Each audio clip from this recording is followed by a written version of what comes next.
And welcome back to our third act of our final episode of this season of Cyberpunk Red from Theater of the Mind Players. When we last left our punks, they had been granted an audience from Pappy McCoy, the leader of the McCoy nomad family, and had pressed their case for making a run against the 666 headquarters that was located inside the McCoy, or rather the McCoy rival territory of Las Sombras. And Pappy met them with an intriguing counteroffer and asked about a potential marriage. While you've been in Night City, says Pappy, we've become aware of the 666. They have been striking at Las Sombras and weakening them. So they came to us and proposed an alliance. So the good news is, if you want to do this, you have my blessing.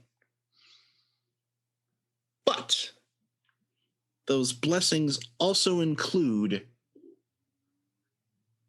bringing our families together through this marriage. Oh, thank God it's not us. Oh, God. No, Boost is the only member of the family here. No, And I was saying you didn't want him to marry us. Any one of sucked. us. That's Yeah, what... no. I mean, I like. not that you're like Boost good is people. bad or anything. Oh, but yeah. No. Like, No. I mean, it just No. I just want him to marry one of our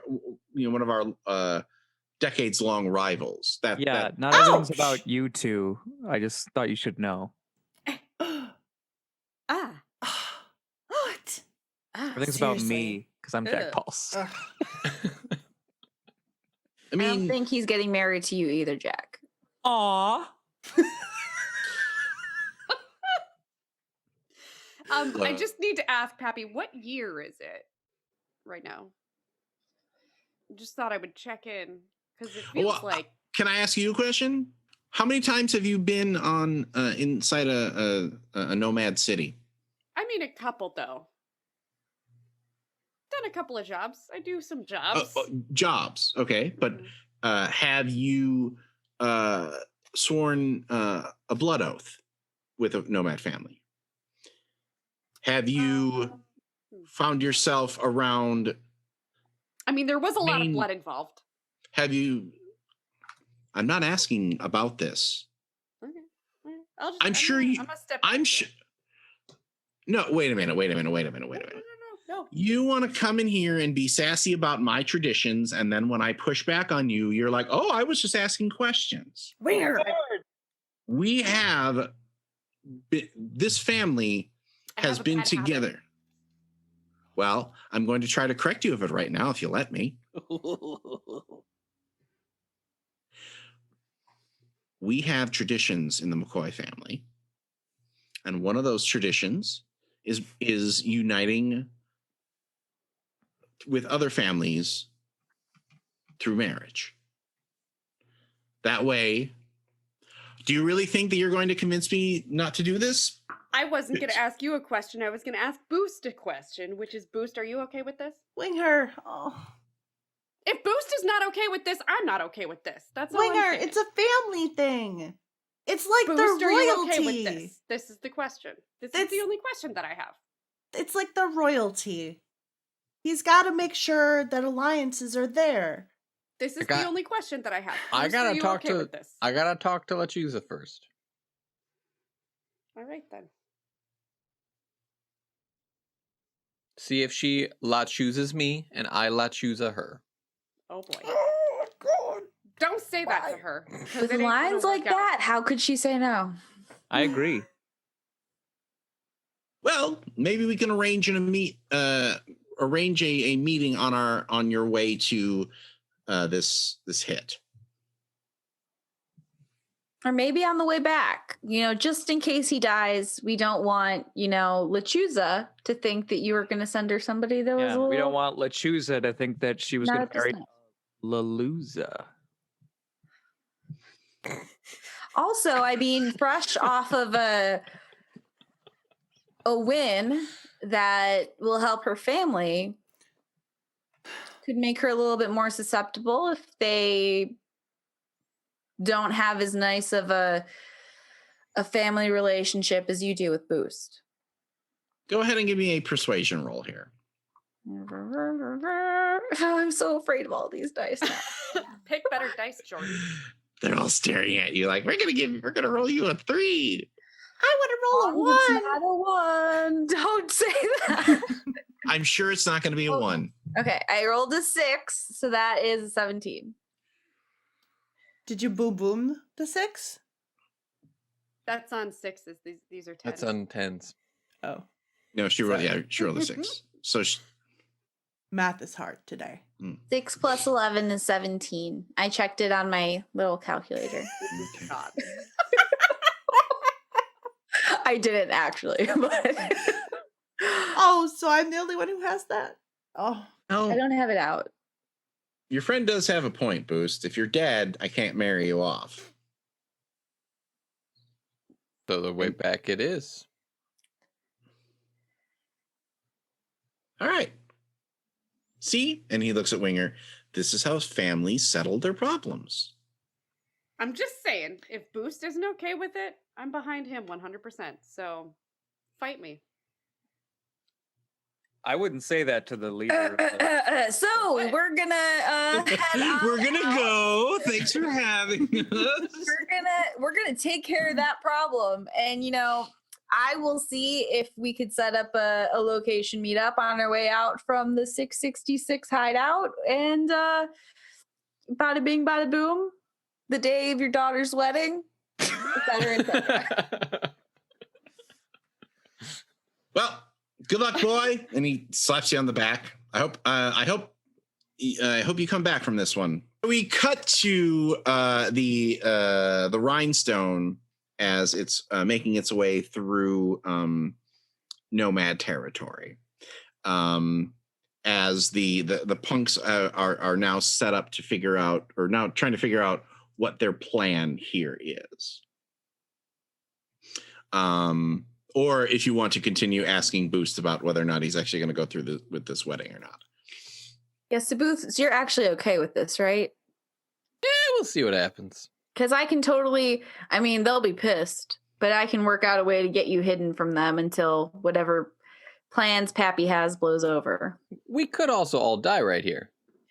We could. No, that's not going to happen. But... That would be the easiest solution, I'm not going to lie. But preferably, like the way you think, Amaretto.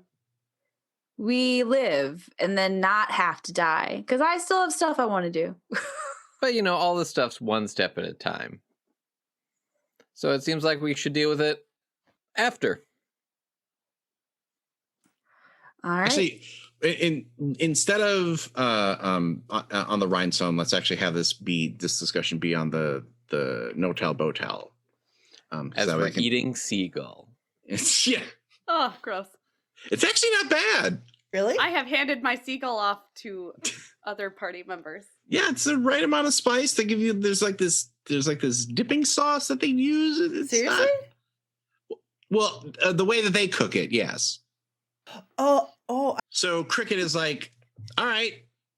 So what's your plan here, everyone? Like, I know that this is some honor stuff, and they hurt your friend, but are you just gonna walk in the front door and start blasting, or do you have a? That's how I like to do it. Yeah. Well, Cricket, I have a turnaround question. Why did they want you earlier? Well,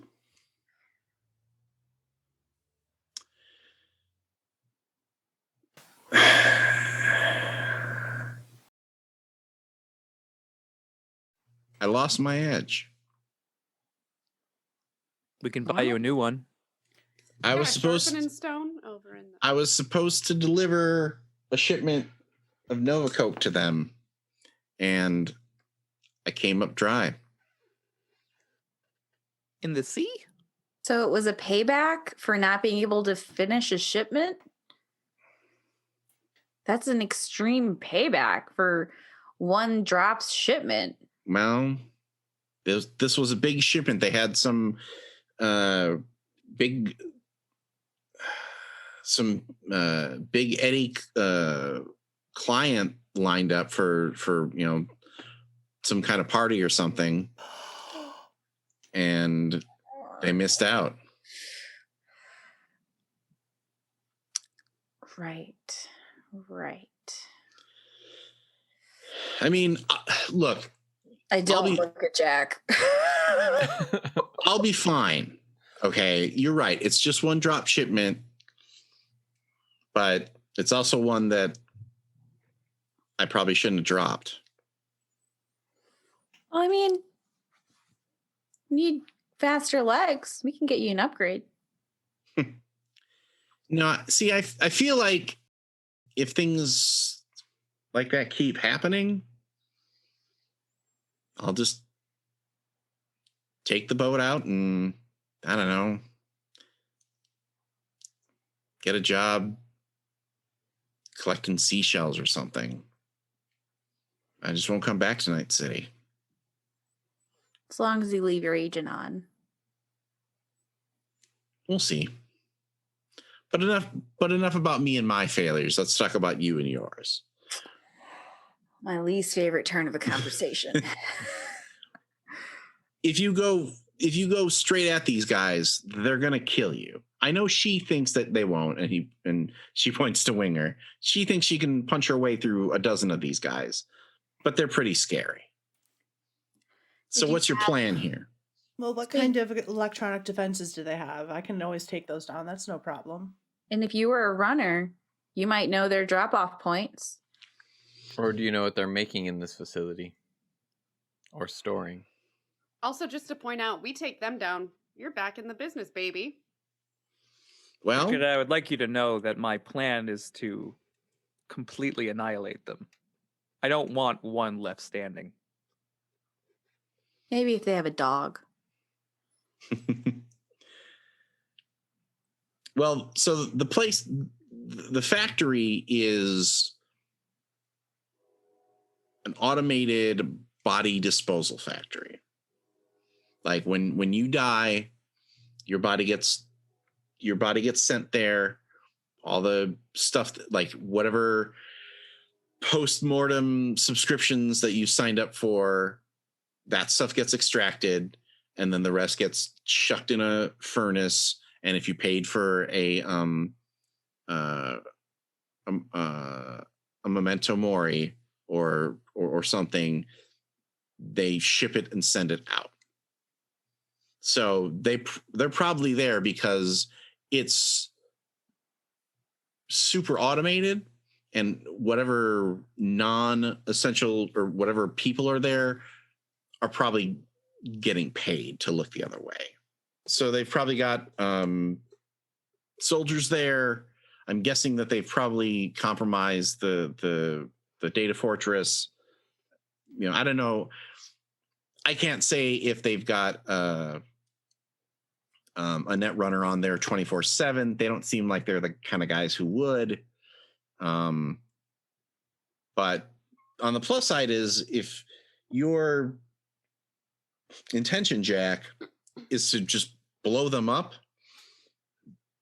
there's plenty of stuff there that blows up really well. I mean, a lot of chemicals, a lot of industrial fuels. So then if you're wondering what my plan is, it involves vast amounts of chemicals that explode. Now is the time for you to actually discuss your plan, like for your for reals plan. Well, Bada big boom.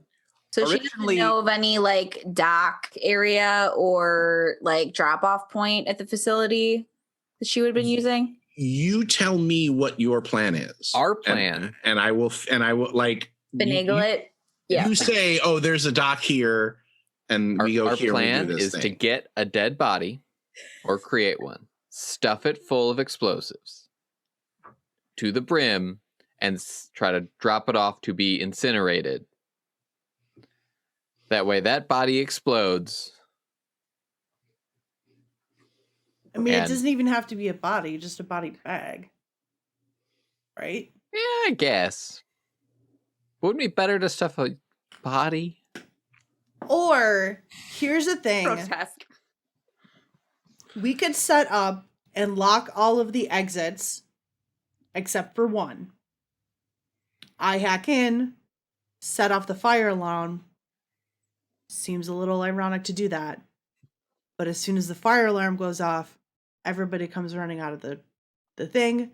They're only able to go out of one exit, and we take them down from there. If it were me, says Cricket, why leave the one door open? Before we If- blow this shit up, we need to know where. But there wouldn't Wheels be and an Bob actual is. fire. Well, but that's what I'm saying. If you want to take all of these guys out,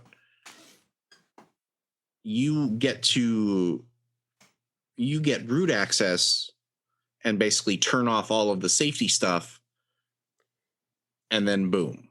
We need to get Bob out of there first. If we can get eyes in there, that would be my preference. I can Who try. knows? Yeah, because who knows who they have, right? Like, we don't know what they have going on in that place. We haven't been able to case the area.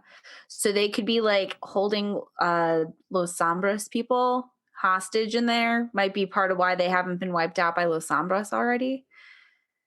There's not going to be a lot of gratefulness if they find out we killed a bunch of their members and wiping out 666, if that was the only thing holding them back. Well, who is all going? Is it just us? Because if Boost's clan and LeChuse's clan want to make sure that their two lovebirds get married and stay alive, they might want to help us. It's just us. I know. I'm came, asking for reinforcements is what I'm doing. it's not going to happen. Because if they come they can't be seen as united. They're not united yet. Mm-hmm. But if everybody there dies, nobody saw it but us. Exactly. Exactly. It never happened.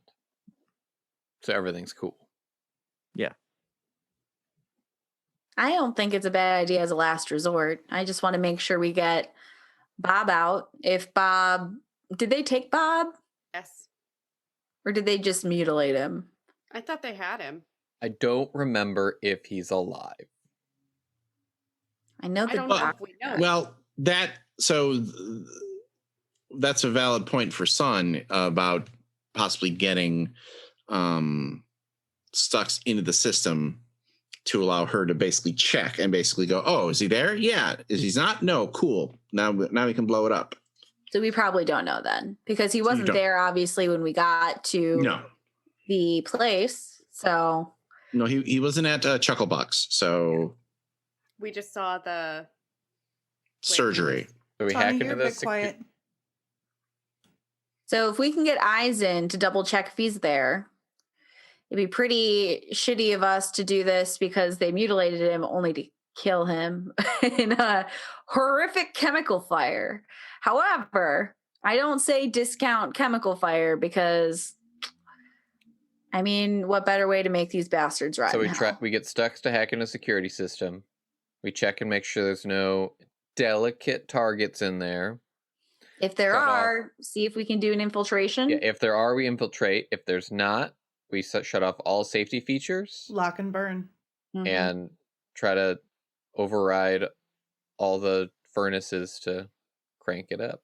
Hell, if we do have sensitive targets that are kept away from the main facility, we could still probably set shit off and just try to get out of there in time. Mm-hmm. So that still requires you to get to a spot close enough to the factory that will allow Stux some access. So is that something that you are all doing, or is that something that like only a few of you are doing? I think all would be good because we might want Stux with us if we need to infiltrate in order to lock shit behind us, or if Okay. there's any direct access computers in case she runs into a problem. So if there is any delicate targets, we can instantly send Hit a them team out. in to retrieve. Right. Right, and I can start locking doors in the facility to show you where you need to go. And All we right. can take down anybody that needs to be taken down along the way. So we're gonna do it like this. It's basically going to be everybody's going. So you're going to pitch me what skill you're using as part of the infiltration part. So I don't just want to do everybody roll stealth. You know how this works. Like I much rather do a montage of people being cool. If you get 3 successes, you guys get in close enough that Stux can get into their data fortress. If you get 3 fails, then you're going to get jumped by like Stux will get into the data fortress either way. If you fail, she's going to be doing it while y'all are getting shot at. It sounds fair. So tell me, so feel free to figure out who you want to lead off with and go from there. And I'll be very clear about difficulty factors based on what y'all do. I'm thinking I would use my tracking ability to basically trace where the ins and outs are of people coming in and out, so we can try to avoid those areas and find a safe way to get close. Okay. So you're basically making sure, like, okay, those 2 docks get used all the time. Mm-hmm. That door doesn't. There's a guy who comes out and smokes, like, every hour or 2. Mm-hmm. So I'm going to say that's a difficulty of 15. Okay.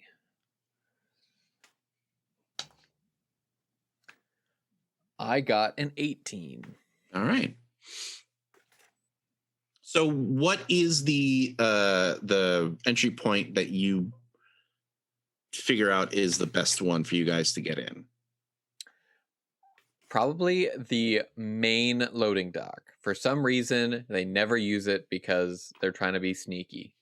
Oh, so that makes sense because like they don't want main front entrance that no one ever uses. Well, there is like the main front entrance that is still where the functioning corporate stuff happens. So they don't want nomad bikers rolling in there.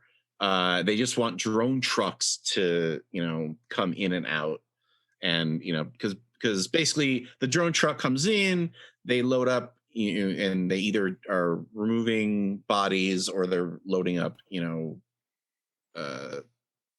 tombs or whatever. So that actually kind of makes sense. Maybe you figure out that if there's a way to, hack into a drone truck, that's the next step, or get on board one of those, because once you're inside, nobody cares. So who's next? I was thinking I might do a forgery job. Just get some quick and dirty stuff ready that looks like employee badge. Whether or not we actually use it to get in anywhere isn't as much as I'm worried about what it looks like. And maybe like a bulky worker match color or something, so we look like we're supposed to be there at a glance. So if we're spotted in there, not necessarily something we could fit over our clothes in case we need. So you want like a jumpsuit or something that's basically, because and that makes sense that you would have those in this facility, because I'm sure that people don't want their personal clothes to be soaked with dead stuff, and chemicals and dead stuff. Remove the chloroform smell, Right. Okay. Let's do that. Also, specific chemical that I was thinking of that was not chloroform. Formaldehyde. Thank you. I was like, there's a specific one. Why am I not getting it? Okay, so let's do that as a professional difficulty of 17. Okay. Then that was my forgery. Okay. Mhm. Ooh. I also like that every time you use forgery, there's also a costuming aspect. Yeah, of course, it's part of the whole pageantry of it all. Well, it's the heisty thing. You know how it goes. 8 plus 11, 19. Okay. So I think we watch as like there's the moment where Boost is like, that's how we get in, and then we cut to one of the drone trucks rolling in and stopping, and the back opens up and everybody hops out in their Montezuma overalls with their their ID badges. Okay. I'm gonna make sure that the ID badges match the specific RFID or whatever with my security and electronics tech. Okay. So they actually work to unlock the doors. Yeah. Okay. Yeah. That is going to be a 15. 20. Yeah. So I think you walk in and I think Amaretto's like, okay, now we just got to figure out a way to, and then Stux like walks up to the door and bips it, she's like, and she just waves her hand in front of the door, and it green lights, and like Stux is like, I just made it better. That's how we do. Here's your card. Why? Here's your card. Here's your card. Here's your card. Well, I think Love working with you. Well, I think these days it's probably actually just like a chip that they either attach to a piece of cyberware or they like I feel like it's advanced enough that I just basically take a magnet near everybody's like arm and just like make it right. the right, Well, right. Whatever. Like the security in this place, it's minimal because, and this is probably one of the reasons why why Star uses it as a base, in that like it's there, but not many people are going to be wanting to break into a what is essentially a giant crematorium, like so the company is like, well, we're gonna put locks on the doors, but we're not gonna put like deadbolts on. Okay, What's the worst that happens? Someone dies in here, right? like the only or the main security locations are the organ storage facilities, because that's a secondary profit center for Montezuma, as well as the like personal effects area. Like by the time they get here, most of that stuff is stripped. Like people don't get buried with like rings and jewelry and stuff. But I think for their like. I think for their like deluxe, or there might be something more along for like deluxe customers of like they get mashed and liquefied and put into filament and then 3D printed out in different images.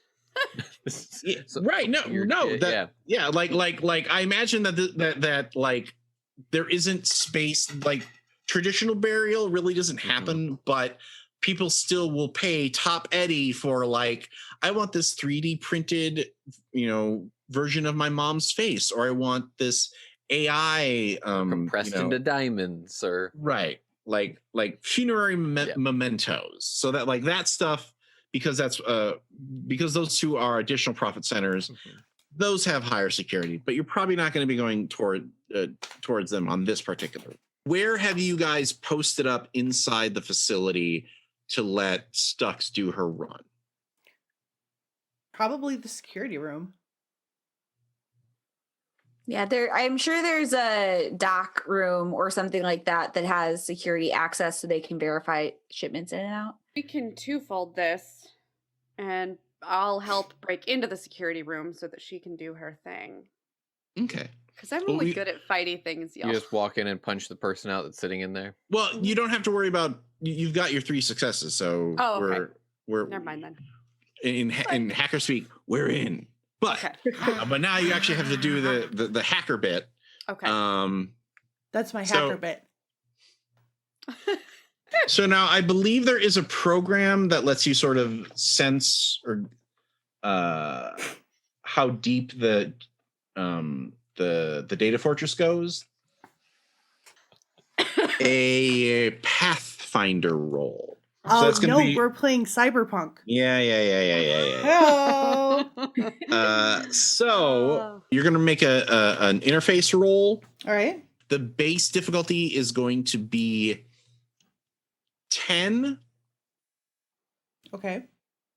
And let me know what you get. Well, that's a 7, but I will go ahead and use my luck. Okay. So it will be a 10. Okay. Yay. So, there are 3 levels that are a general level, and then the architecture splits Okay. into 2 other areas, and that's as far as you're going to be able to get on this surface run. Okay.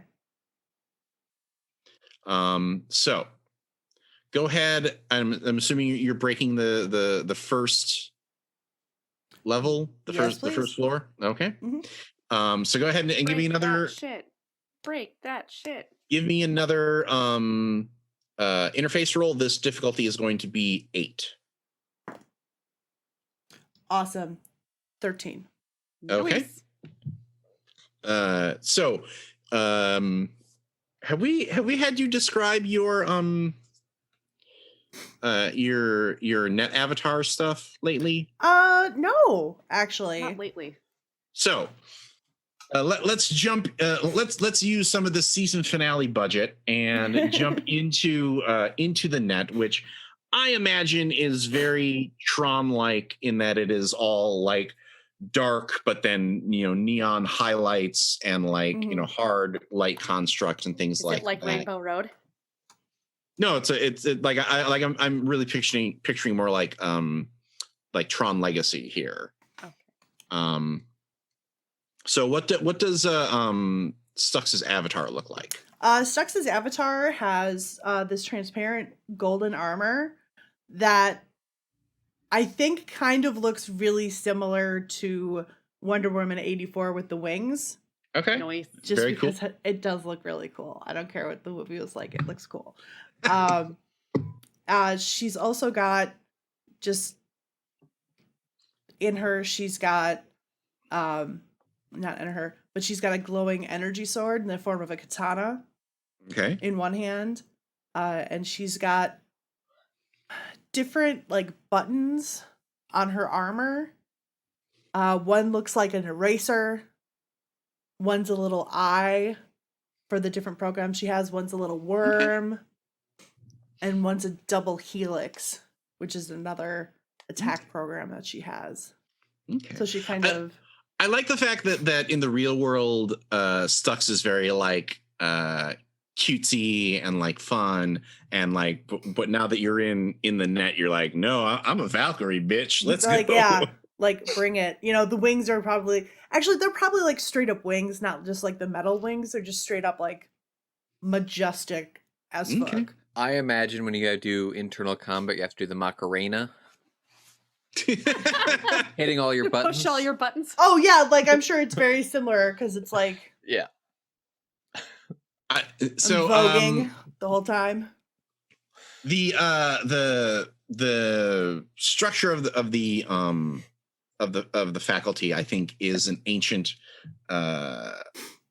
Aztec or Incan temple, like that stepped pyramid.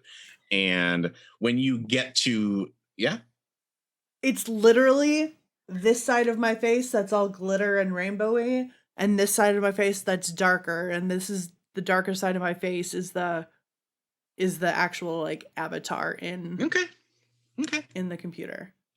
And as you approach the first step, there is like 2 spears materialize and cross in front of you, and they say, "Speak the password to enter." But because you rolled You already made your roll. Tell me how you defeat it. Elvish word for friend. 1, 2, Um, 3, 4, 5. oh, Like, you defeat it. You tell me how you defeat it. password not required. User is administrator.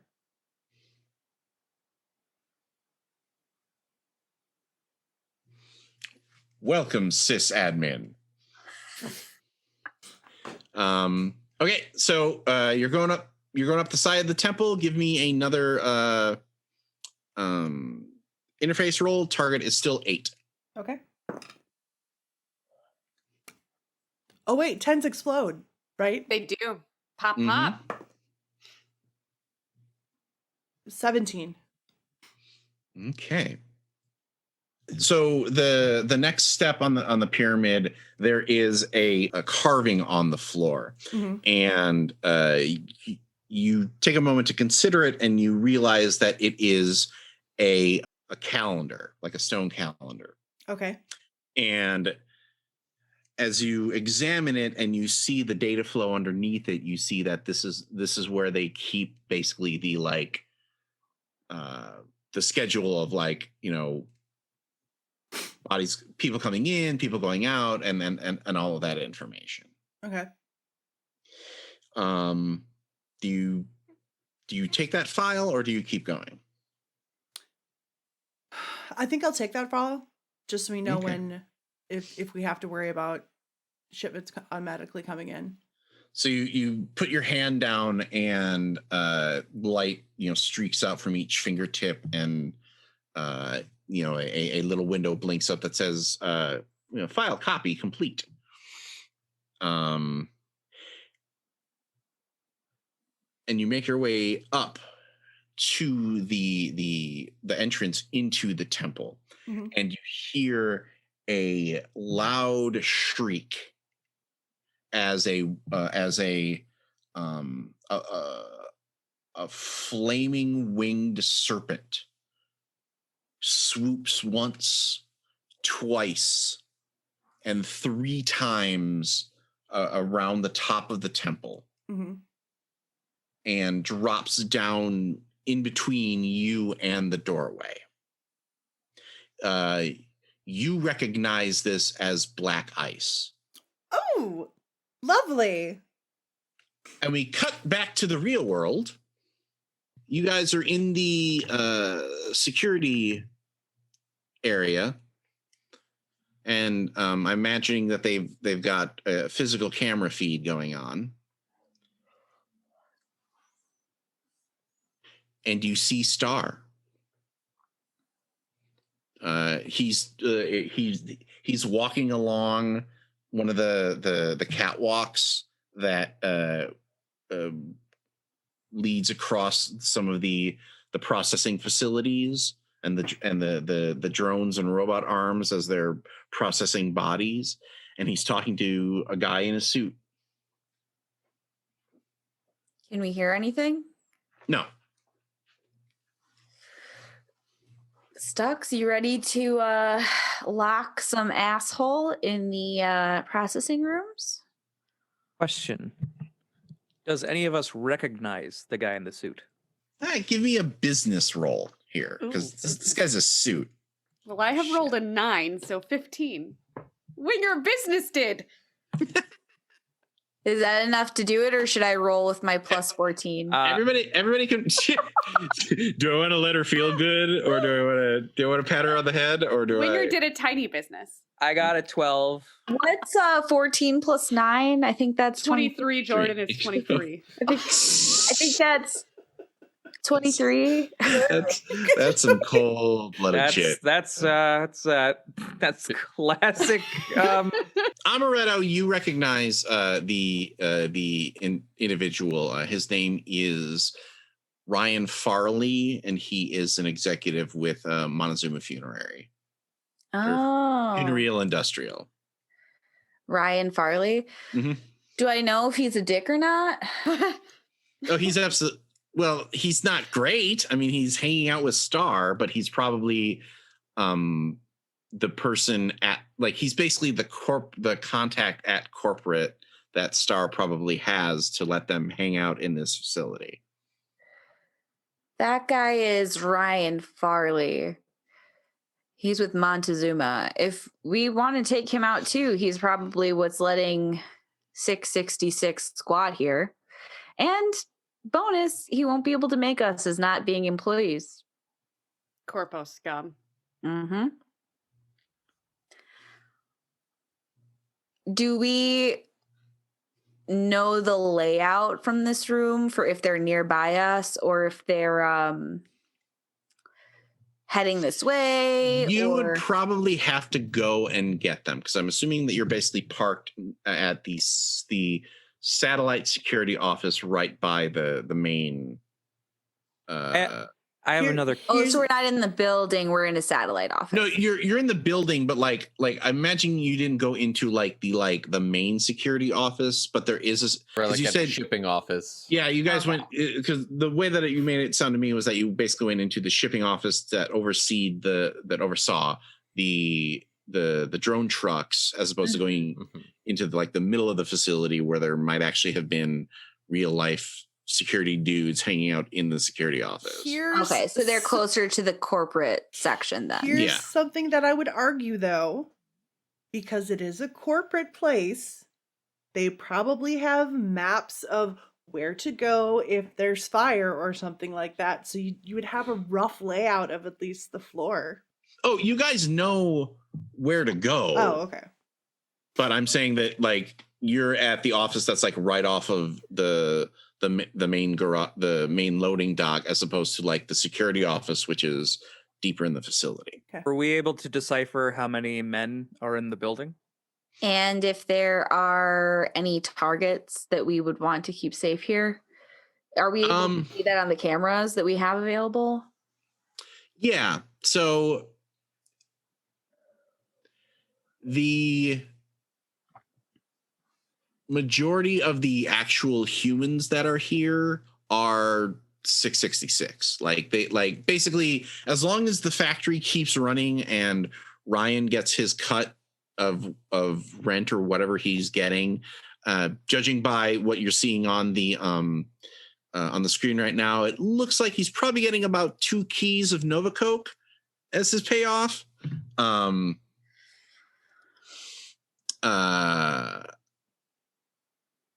You're not necessarily going to have to worry about civilian casualties, since this is a mostly automated facility. Okay, so we don't see Bob here? No. Okay. So we could lock it down. Lock it down, air it out. The fun thing about security doors for fire exits is they usually are able to lock so that people from the outside can't come in. So we just have to make it lock so people on the outside, the inside can't go out. Just reverse the polarity. Obviously. Had a really good flow going, God damn it. The fire-winged serpent lands and rears back and then stops. Welcome, sysadmin, and it bows to you. She's like, that's right, bitch. Damn right. Sysadmin all day long. So I figure that when you roll a critical success on a hacking roll, you get to skip stuff. So instead of having a big,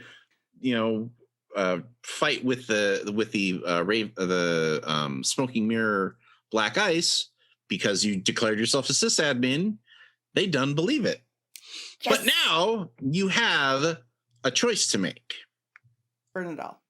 You can either go blindly into the temple, as there are stairs leading in. Once you're in the temple, there are stairs leading up and there are stairs leading down. Okay. Or you can take the time to do another Pathfinder ping to see kind of what's to see deeper into the net structure, but that's going to take more time with you inside. Basically, do you want to charge blindly forward and hope you go the right way, or do you want to play it safe here and figure out, all right, which is which? I'm gonna play it safe and do Okay. the pathfinding. So that's interface again? Yeah, interface. It's all going to be interface. Okay. What was the thing I was going for? The target is 10.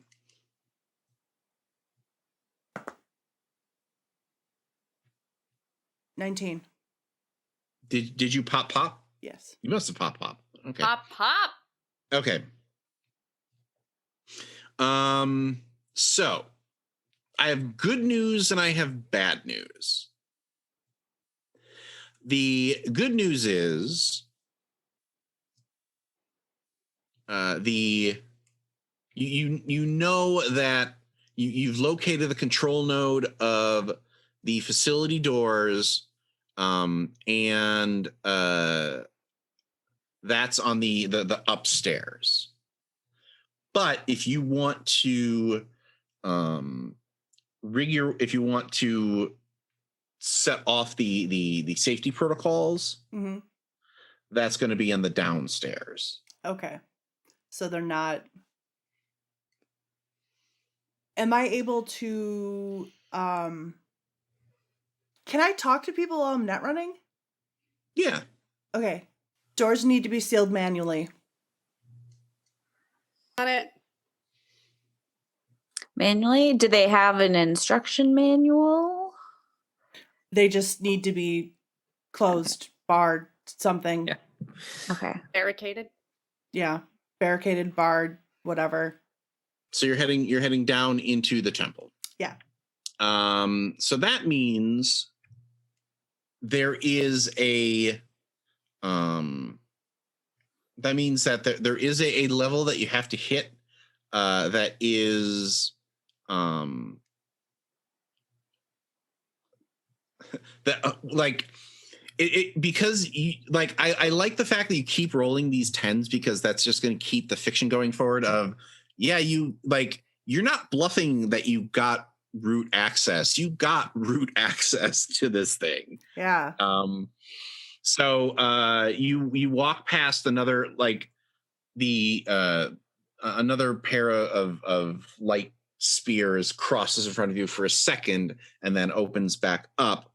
And then you make your way down into the tunnel. Okay. And there are torches that are, in sconces on the side. And oh, this was Joe's work. He's always got to have the sconces with the fire. Stupid Joe. Ugh. But there are you see something hanging down from the ceiling, Mm-hmm. and you realize that it is another black ice program. Okay. That's been from what you can tell, it's a Kraken program that's been modified to basically look like kind of like creeping vines kind of a thing. Okay. And right now it's sleeping. Okay. If you want to give me a difficulty 10, you can try to sneak past it. What is that? I'm gonna spend 2 luck Noise. for a 10. Hold on a second. Hold that thought, Holding. because I want to see if maybe we just want to do this as a cyber fight, so that it's not just Sarah rolling a thing. Sarah rolled another thing. Sarah rolled another thing. Especially since I feel like we're not necessarily going to get. Well, you know what? Let's do it like this. Can I just choose to stab it with my sword while it's still sleeping? Yeah, that's a possibility. Okay. But let's run it like this. Basically, I feel like you see the Kraken vines dangling down from the top of the temple, from the top of the ceiling in the temple, Mhm. and think that you could crawl, like there's enough space that if you're careful, you could crawl underneath them without disturbing the vines. Okay. But we cut back to the real world, and like I kind of imagine they're these like blue energy vines that kind of have that like that pulse that like your LED has when it's turned off of, Yep. you know, like it's in sleep mode essentially. Yeah. So we cut back to the crew as they are running around the facility trying to lock down doors. So I want to run this as another montage scene, except this time you got to get 3 successes. So you can only have 1 fail because Stux is too busy net running. So let's start with somebody who didn't let's Tony do and I Winger. did not. Yeah, Winger and Jack, why don't you guys kick this one off? So what are you doing to lock these things down? Use whatever skill you feel is your best one, or whatever narrative you can run with here, and we'll go from there. If I wanted to barricade, well, how about I clear a path for people to get to the doors that they need to and use my brawling. Okay. So you're punching out some Yeah. some 666. That sounds fine by Yep. me. I'm going to say right now, because you haven't really taken a lot of these guys out yet, your difficulty is going to be a little higher than it might be once you sort of whittle them down. So let me look up the difficulties, values, ideas. So what is your brawling total at? 7. But I did just roll this. Ooh, Okay. It's a 10. Okay. Pop, pop.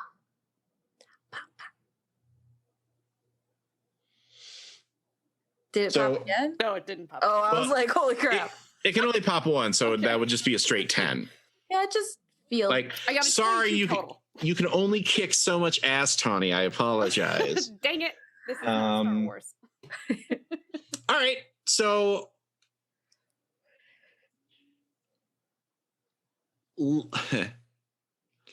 I feel like this is a good opportunity for a Winger Inigo Montoya's a bunch of mooks scene. Or the hallway scene in Daredevil? in Daredevil. Yeah. Oh. You tell me how you take out we'll say 4 to 6 Okay.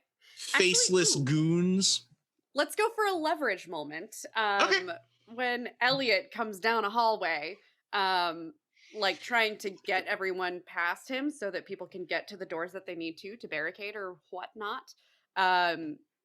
Like just swans right into a hallway, sees 4 of them, knows exactly where they are, and just like instant, like there's a couple behind him, elbows one in the face, kicks one in the nuts, just instant takedown. Okay, yeah. Well, how do you tell me how you one shot all of them? Like set the scene. You pop the 10. You tell me. You also have a year's worth of fight choreography knowledge that is atrophying in your brain. So let's work that muscle a little bit. So I think there's 4 of them in a hallway, and they're just shooting the shit, talking at each other. They're not expecting anybody to be in here fighting them. And Winger kind of just walks in, and like they all just kind of stop and look at her like real confused, and she's like, "Hey, sup?"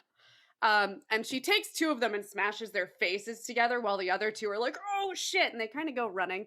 But she runs up behind one of them and like elbow to the traps. And gets him down, stands on his back while she grabs the other one by the face, and then, like in Teen Titans, the live action series, puts his face in the wall and slides it down. All right. Very cool. All right, Tony, follow that. I need to choreograph something again, you guys. Okay, so I I was thinking, while she was clearing hallways, I could do like a Mystique type deal. If we're sticking with Marvel, I could basically. Are we getting a deal with them too? Did the Colors people say no? So you're like, let's aim higher for Marvel. Yeah, sure. Yes. So basically, I was thinking that maybe I could use Chem Skin to change the color of my skin. Maybe I could even find that. Maybe she cleared a path to that corpo. Maybe I could use his clothing and order a lockdown of the facility so that all the men in the facility, instead of us having to close doors, they close the doors. Oh, and That's good. What skill do you want to use doing that? Perhaps I could use either use persuasion or wardrobe and style. Yes. Let's use wardrobe and style because I love using skills that you're like, nobody's ever going to use this as actual drive skills. So I'm going to say that's a 21 to hit. That sounds pretty heroic to me. All right. I believe in you. I don't. Here we go. Have luck. Don't forget about luck. Oh, thank you for reminding me. You lucky Oh son my of a God. bitch. I need to use one luck, Rob. Hey! It's fantastic. I got a 20. Nice. That's fantastic. So basically, my thought is like she's daredeviling herself down the hallway. Meanwhile, I'm just like adjusting the cuffs on the new suit that I just put on, walking slowly behind her. And I just walk. I love this visual. And I just like kind of reach over the balcony of the catwalk they were just on and be like, order a lockdown now. Okay. Did you take out the other guy, or are you trying to impersonate him, or are you trying to come in as a new? I'm trying to basically just impersonate Farley, but I'm trying to just do it so briefly that it's like I'm not trying to do like a long performance. I'm just trying to quickly. Okay. Yeah. That sounds perfect. You give the mom voice. Basically, yeah. Boost or Amaretto, who wants to wrap this up here? Looking at what I can grab. I could try a pick lock. Do a reverse pick lock. Do a jam lock. Jamming? An anti-lock. Well, is there a place that you need to pick the lock to get into to finish this off? Maybe there's if we go by the security room, I can maybe do a main security room lockpick and then hit a lock for anything that can be pushed from the main security room. Okay. Because I know sometimes main security will have a little bit more access just built into it. That makes sense to me. All right. I'm going to say that's going to be a 17 to hit because I feel like they're going to have a good lock on the security room. Okay. Ooh-doo-doo. Okay, that is 8 plus 9, 17. Perfect. She's like, I'm gonna clench a little. Okay. That was my lowest skill check that I could choose. It wasn't a base, and I was like, oh. I usually aim high. So Amaretto gets into the main security facility or the main security room, and as it happens, the two guys that are supposed to be in there are not, and you're like I think you're kind of like you open the door like ah! Thank God. I waltz in and open up a panel that was on the side and see a bunch of breakers on, and anything that I can see related to a door, I start just. Let's cut back to Stux. Okay. So, are you gonna stab it, or are you gonna try to sneak past it here? I'm gonna stab it because I want to use my sword. Okay. You're gonna go ahead and roll your interface plus a D10. Okay. And I'm gonna roll my the Kraken's speed, and that's gonna tell us who goes first. Is this? I don't suppose this would be like a surprise attack because it's asleep. No, you have to encounter it. All right, fine.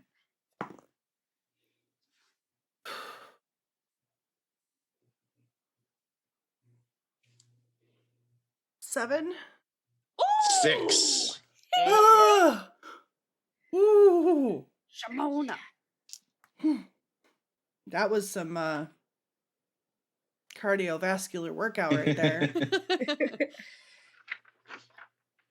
Okay, so now you're going to roll your The effect of the sword? no, because you got to hit it first. Thought I just hit it. No, that was. Does it get you? Does it swing at you first? Initiative. Basically, that was initiative. Basically, yeah. Okay. Ethan understands words. You roll your. So your attack program, I believe, adds to your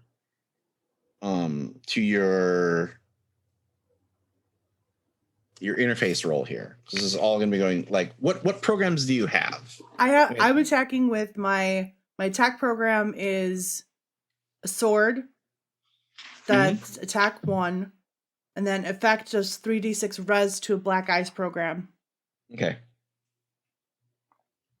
It's a little snowman. So roll your attack. I roll my defense. So what is my attack? It's going to be your interface roll plus your D10. Hold on. Your interface plus program attack plus 1d10 plus my defense plus 1d10. So my target is 9.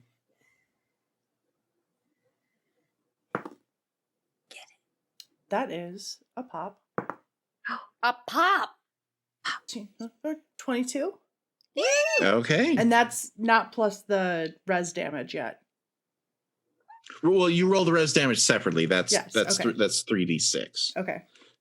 Just one shot. Like honestly, I'm all for letting Sarah, because she's playing a net runner, letting her character do cool stuff, but I also don't want the net runner problem to creep back in and have it be like, and we're all waiting here for Sarah to finish her mini dungeon. So I'm just gonna go ahead and Sarah doesn't have a problem with it. Can't ducks, won't ducks. I'm just gonna say you got a critical success, so go ahead and roll roll 6d6 for damage. Roll them dice. You cracking into that kraken.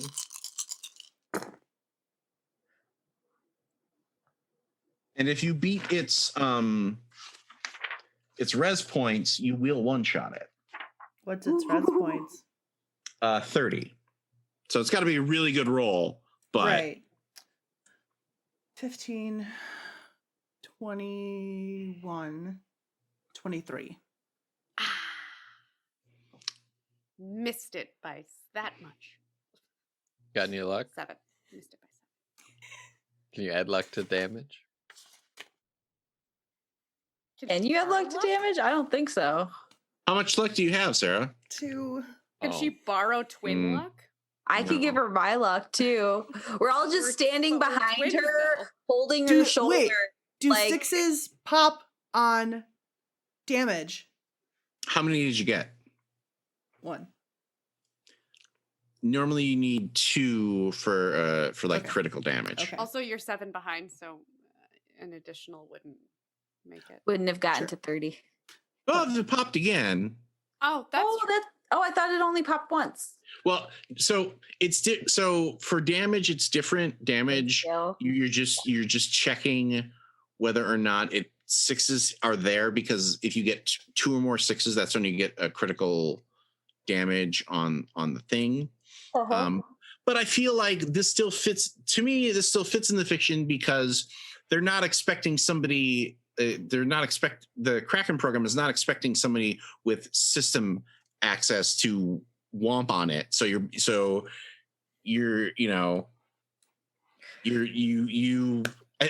I have an idea. all right, go. I end the attack with sysadmin authorize shutdown.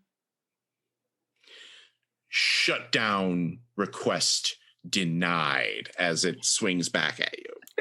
And I'm a Like- sysadmin.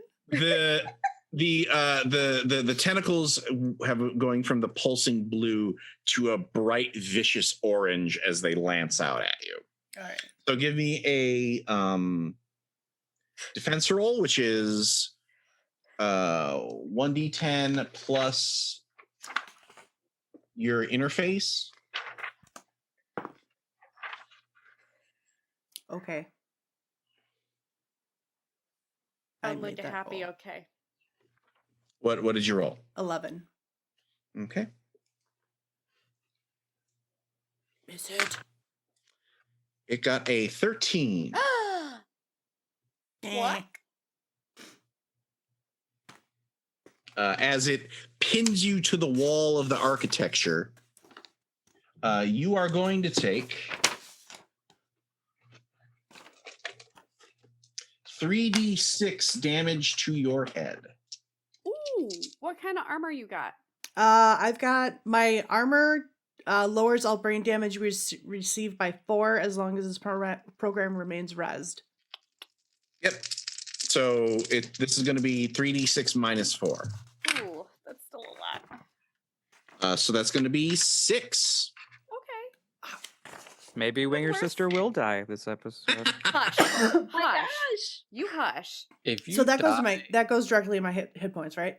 Yeah. Okay. You have head and body hit points. If you die in cyber, are you just like comatose or are you dead? Black ice usually means you dead, like Yeah. you are flatlined. Okay. Ooh. All right. So I think you're still with Stux. Protecting basically. and basically watch, and you see her like starting to twitch a little bit. So give me that speed roll again.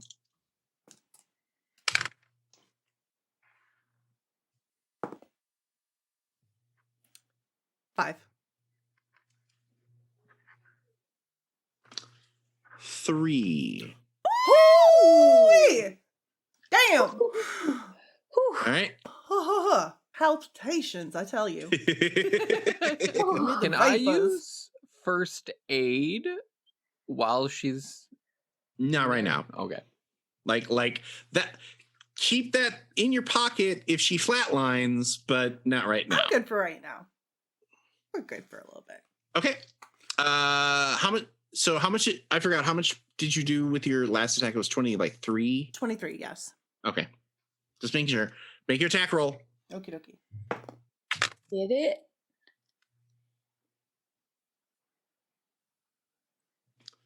13. 6. Ah!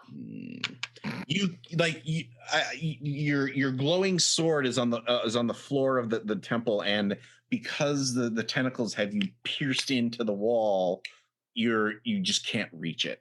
Mm-hmm. So go ahead and give me that defense roll.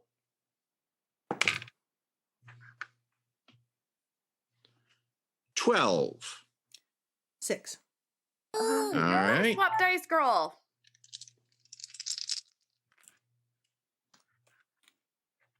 That's so your armor is still up, right? Yes. So it's going to be 7. Okay. How much do you have left in your brain? I'm at 22 right now. Out of how many? 35. Okay. I don't like it. Not less than half, so. But it's her turn to hit, right? Oh no. We've done 2 in a row, right? Yes. Okay, so this is the third one. So speed roll first. My speed is 7. 8. Oh, thank God. I'm glad we're doing the cyber combat because this is the tensest thing that we've had here. Yeah, I'm like, "Ugh." Okay, make your attack.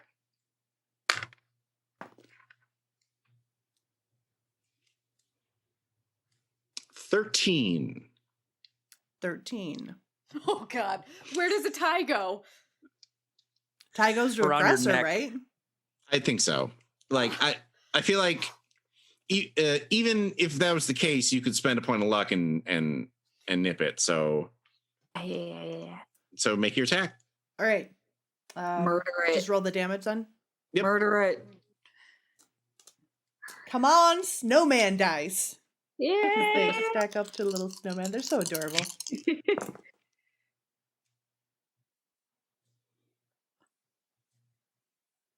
What do you got? I rolled a 1. Rolled another 1. And a 6 for a total of 8. Oh my god. Oh my god. Wait, You're away. Yeah. Sarah, isn't that fun? Isn't that fun to do? That's why I do it. I want to know for which body part of the snowman was. The little head. Oh. Wait, let me see if I can get him.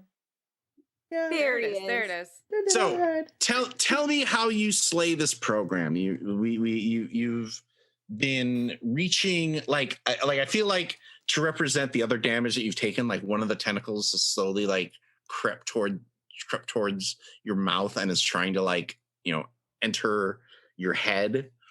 I think I just go, all right, technically this is not a weapon that I have, but it's gonna look so cool when I say it.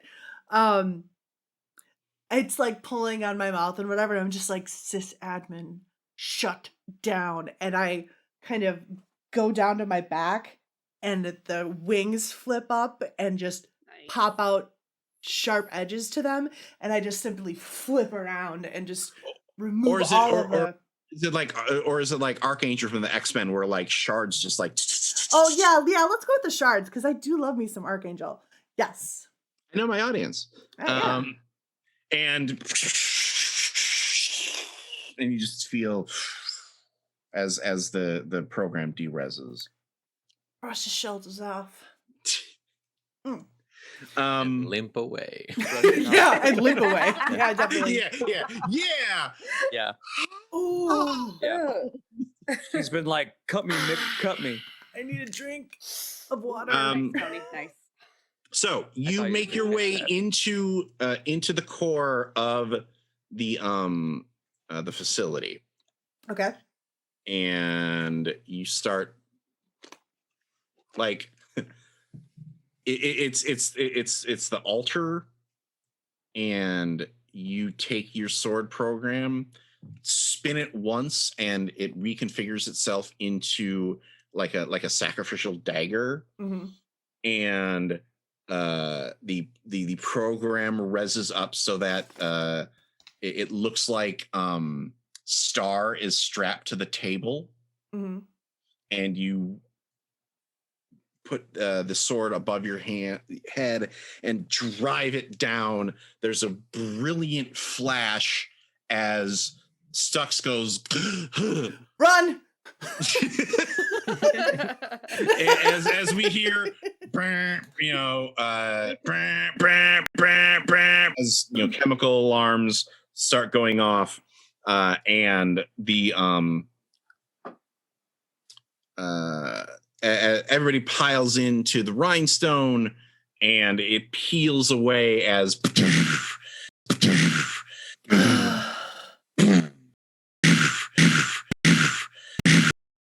That seems like a great day's work. Good job, Stux. Yeah. I We- fought a kraken. It was pretty cool. Yo, look how pretty that fire is. We Yeah. sent them to hell, which is, I think, where they wanted to be. Mhm. Yeah. Yes. So we did a good thing. I Yeah. need a nap. We'll wake you when we get home. Thanks. So I think that is where we end our Cyberpunk Red season.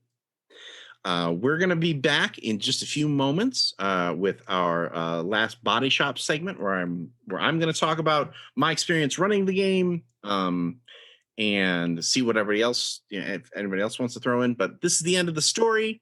We'd like to thank you for following us on our journey through Cyberpunk Red.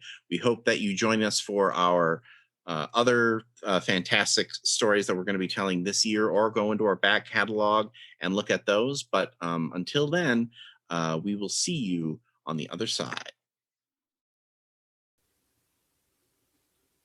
And welcome back to the Body Shop, where we talk about what happened and all of the sort of outside stuff that happens with an RPG. So role-playing games are a little different because there's stuff that happens outside of them. Characters develop, they level up, and things like and you know, I think that it's important to actually have a talk about the game stuff as well with your players, because it's, you know, sometimes stuff comes up that you don't want to stop the flow of the game to discuss, or you know, it's also okay to check in with them and be like, how are we doing? Did you enjoy this? Did you not enjoy this? What are we doing? So I guess I would like to just talk a little bit about, and normally this is where we would level up characters and things like that, but we're not necessarily going to worry about that. For me, this was an interesting rule set because it's probably one of the most traditional rule sets that we've played here on Theater of the Mind Players. We tend to play stuff that is a little more narrative, just because these players, well, for three reasons. One, these players tend to like that stuff. Two, it streams really well. And three, because we're trying to show off games outside of Dungeons and Dragons, it makes more sense to me to play stuff that really shows off stuff that is really different from Dungeons and Dragons. And this is a much more traditional setup. Like, having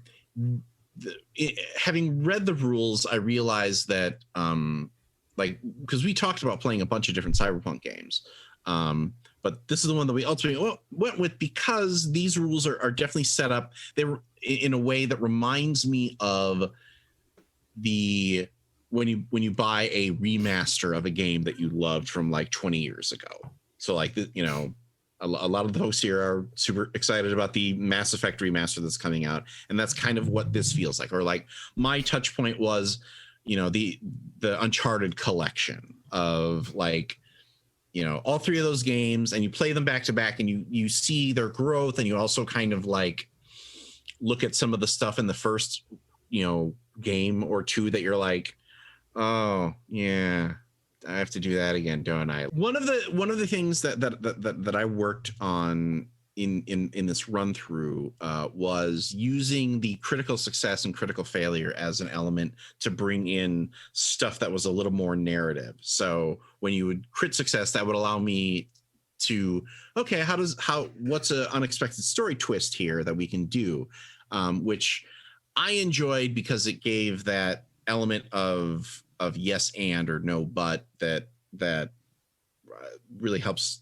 tell stories. And I think, and rather than necessarily having it always be, oh, you just, you know, it's nice to have the subtract success element as a backup, as like the default, but it's also nice to be able to go, oh, you did really well on this, let's have that modify the story. And that's one of the things that I did with our net run at the end. There was, it makes sense to me that if you roll a 10 on your interface roll, fine, skip to the next level. Like, one of the challenges that Cyberpunk games have is the net run, or the Decker problem if you're a Shadowrun player, where they get this really cool, you know, mini focused cyber dungeon thing, and that's great for them, but that means that the rest of the table is sitting around waiting.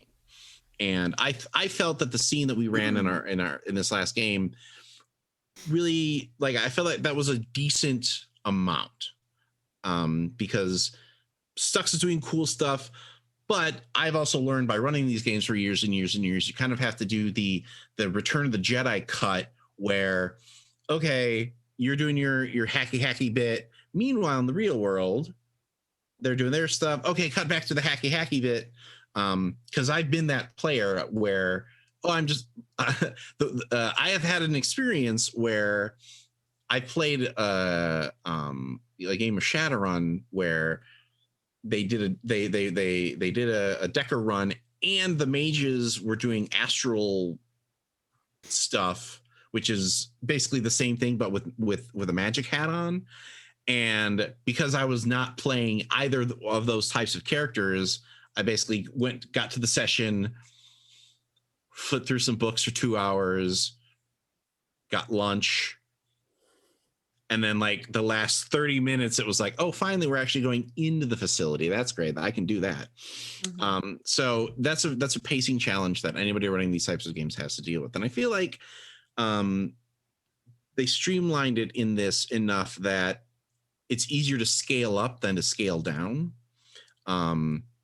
So like I when we talked about this during the break, because Sarah's character didn't really have a lot of deep dives into net running stuff, I felt like it was a better focus for her for this last mission, because okay, fine, let her do cool. Let's spend the special effects budget and have Stux battle the Kraken in the temple. Great, that's great. Let's do that. So I don't know. Anybody have any general thoughts on this gaming experience? That was kind of fun. Like, I really dug that. I wish like everybody could do a net run and like we could all fight in the net. That would be super cool. But you know, I get it. Mm-hmm. Specialized stuff. Yeah, I do like the way that the character sheets are laid out and have so many different skills, because it makes me feel like I don't know, there's a lot of RPGs where you have like maybe like 5 to 10 skills and that's it. Whereas this, I feel like, oh, if I can't help this way, maybe I can help this way. I like this. I like the skills, but I dislike the layout of the character sheets. Oh yeah. Yeah, I felt have like anytime I needed anything, I couldn't find it easily. Yeah. I think it might have been a little bit easier if the skills were arranged by the check that it was sort of integrated with, and then secondarily, as opposed to the category of the type of skill. Yeah. Character sheet making is a lost art. It's very difficult, and they had a lot to fit on here, to be fair. There's a lot of information. Yeah, it's not at the very least character sheet ever. No. At the very least, it's not as crazy as like freaking Cthulhu, where you have at least it's alphabetical. Actually, with Cthulhu, I have an easier time. Because it's alphabetical, but I there's could just a skill for fucking everything. Yeah, I could put together a montage of every time we're like, where is that? Yep. We cut those out a lot, but I think the skills that they picked for this game, though, were very interesting. Mm-hmm. It helps like push you a little bit to think outside of the box a little bit more, like where like you have a forgery check, but there's literally a check for painting and drawing and sculpting. Like you can have very specific checks for different things. Personal grooming, we called out during this episode. Yeah. Like you're not just a charming character. You also have to look good. Yeah, basically the skills they picked force you into the genre of cyberpunk, which is kind of nice. Yeah. I find this fascinating because when I talked with the developers, I actually thought that there were too many skills. I think that might just be a design preference, because I feel like it's a lot easier for me to justify, oh, of course, my character with a high skill in charisma or a high skill in streetwise knows how, or to talk, is able to talk as well with a street gang goon as opposed to a mafia boss. And I feel like there's more narrative flexibility in there. But I find it fascinating that everyone was like, well, no, I had these skills that were high up, and that gave me sort of menu options. Yeah, it's kind of the difference between narrative flexibility and narrative guidance. Yeah. Like if you're not sure what to do, you can, with the more skills, you can get more clues at what genre thing makes more the most sense. Mm-hmm. It's always interesting to me. Well, I guess I can see that now, because there is that sort of terror of the blank page of like, I guess I'll hit somebody when you don't have like a bunch of other options. Mm-hmm. Like if you're focused on that, and it also helps, I think, that because these characters were based on the the characters that you played when we did the jump start, I think they are of a higher competency level than if we would have built characters from scratch. Like even because I did have to build Jordan's character, I felt like I had to like use I threw in some extra points in there because I was kind of looking at the stuff that they had in the build book, and I'm kind of looking at the two like, you're gonna be the intern, let's make sure that you can do cool stuff here too. I also found it interesting story-wise that we really started to kind of build a real repertoire of characters of like, we're going to go back to Cricket, we're going to go back to the Alamo Slow and Hen. And we're going to go, and that's, I think, one of the things that really makes Cyberpunk is there is that sort of element of community that you don't necessarily get all the time if you're going into dungeons and like, we're jumping from town to town to save the day, and that's a great style of story. But because Cyberpunk tends to be urban focused, you want to instead have that more recurring character, like kind of callbacks and things like that. So anyone else? I don't want to. I was a little annoyed at only having an interface of 4. Like that felt like I relied on my luck so much for that. So it's interesting because I think your skill is the only one your role skill is the only one in the book that is rolled as a skill. Yeah. And I thought that was pretty shitty. Everyone else, it was more of a narrative permission unlock kind of a thing. And I wonder if that's because they had interface nailed down for the jumpstart kit and then they couldn't really like change it. Right. And also like there's a second element in that your versatility comes out of your programs. Yeah, out of your net running deck, as opposed to like the way that they do it with the other things. But there is I just found it incredibly frustrating that I have like basic tech, cyber tech, and my electronic security tech all at 13, but my interface roll was a 4. Well, and it's a weird different scale. Yeah, and like I get it. It was just really frustrating because I'm like, but I have a 13 in this thing. I'm gonna make the same argument for my drive skill. Like I'm the dude with the car, but if you look at the stat lines for the Nomad, the tech skill is the lowest in all of them. Meanwhile, for the solo, it's like drive. a point buy at the beginning of a combat, which is valid in comparison. Mm-hmm. I mean, like, I still had a ton of fun. Don't get me wrong.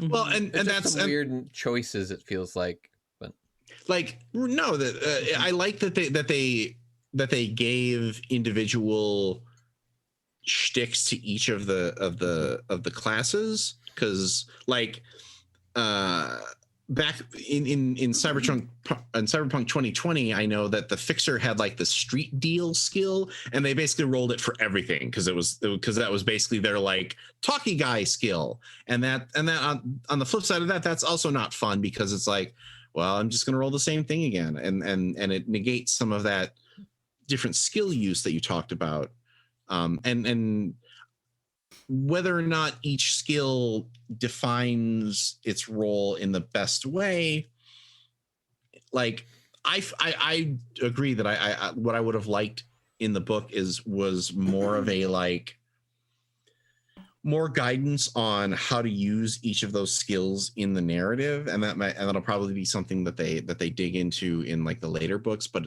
I want to be able to tell you like, okay, this is what it means.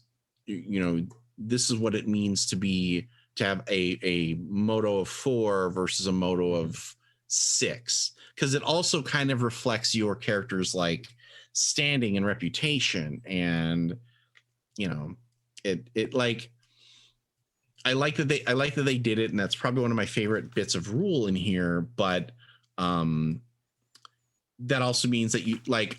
I tend to be somebody who prefers a united design of like everything uses the same thing and is different variations. But because this game is built on an older design, there's a lot more of that. No, you know, the fighter wants to have their rule set, and the netrunner wants to have their rules set, and the fixer wants to have their rules thing, and eventually they meet in the middle, but they also have their own little fiddly bit, and I am not a fan of that particular style.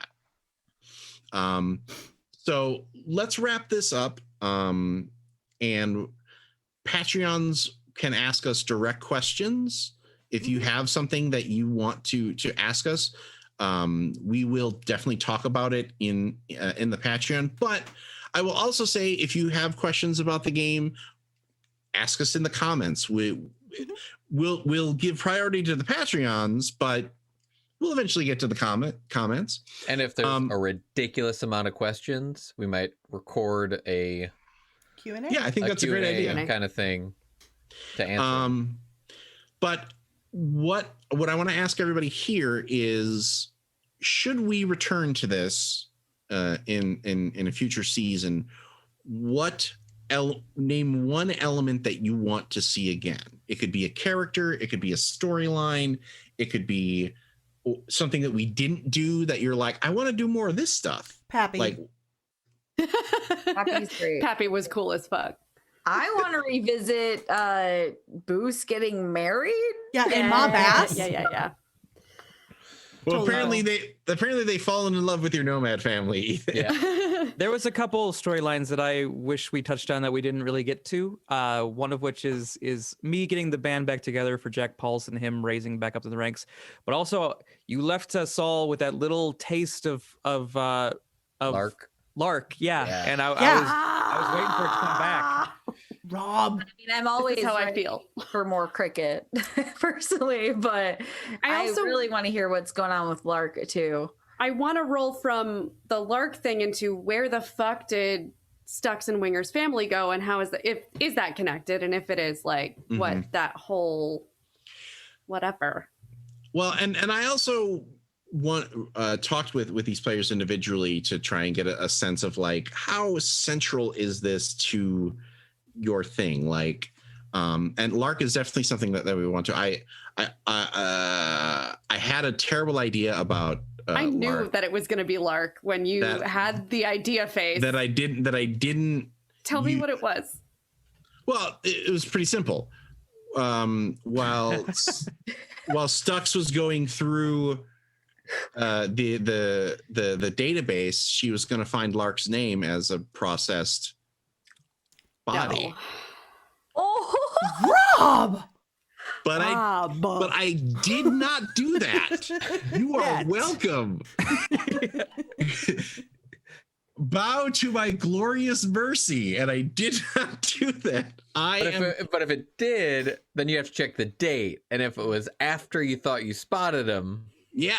See, that's the thing, is that it would have been a really good mystery kickoff of like, okay, you found this information, but do the dates match up? Does the hair color match? is it a different Lark? There could have been a lot of. Are there in Night Missing that one gold tooth. There are a lot of narrative points that we can kick this off, but sometimes even when you have a juicy idea like that, I feel like we hadn't delved into the mystery deep enough that would have really, like, that felt like it was more of a shock point as opposed to like a real twist. Like, and it's good to know the difference between those. And frankly, I feel like exploring the potential wedding of Boost next season is probably a better thing. A lot, like, I kind of looked at that and I was like, that's an interesting twist. But between Jack getting the band back together, between the hints laid of Cricket talking about how she's going to retire, I feel like that's enough B plot in the basket. I didn't want to throw that in there too and potentially dump everything over. I think But I I did also think wanted to about dig into what was her name? Hojo-san? Right. Yeah. I mean, yeah. there's a lot of stuff Like going what on. all of that was. So, all right. So we'd like to thank all of you for sticking with us through our adventures. We will see you all next time. Our next show is Storm Furies, which is a hack of Aegon that is in the style of brooding sci-fi media like Battlestar Galactica, Yay! The Expanse, and shows like and Mass Effect to Will Jordan once again dominate? You'll have to tune in to find So- out. No.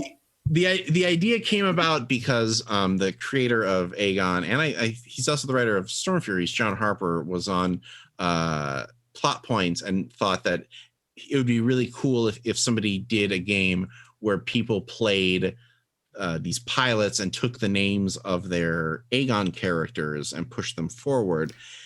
And That was a really good interview, by the way. He was very nice. AKA check out Plot Points and listen to it. Yeah. Woo. And I thought it's a great idea because I really enjoyed looking at the different timelines between things from the Tales from the Loop and things from the Flood. And I thought it would be fun to do this, brooding space adventure with these characters who've taken these names and being able to look back on, how history and mythology has changed the tales of these characters. Plus, it's going to be a ton of fun zooming around in spaceships and pewing at evil robots. So We're gonna treat it like a Christian church and fill it full of pews. Oh boy. And on that note, for Theater of the Mind players, My we favorite thing- are... Sorry, but that might be my favorite thing Ethan's ever said. We are... Dead. Ethan Ixon Anderson. Tawny P. Thompson. Cody Cheek. Jordan Fishburne. And Sarah Babe. And as always, boy. our Lord of the Board. Brad Davies. From all of us here at Theater of the Mind players, remember, wash your hands, wear your masks, Black Lives Matter, and just repeat to yourself, it's only a game. I should really just relax. Stay safe, everybody. Congratulations, fellow human! You've reached the end of an exciting episode of Theater of the Mind Players. If you enjoyed our story, please like the video. If you want more games, subscribe to our channel. Attack the bell for notifications on new posts. If you liked the episode, please tell us what you enjoyed the most in the comments. If you loved the episode, consider joining our Patreon. You'll get access to special shows, session zeros, and help us determine what we play on the show. We love our friends of Pat Rayon, and we hope to see you there.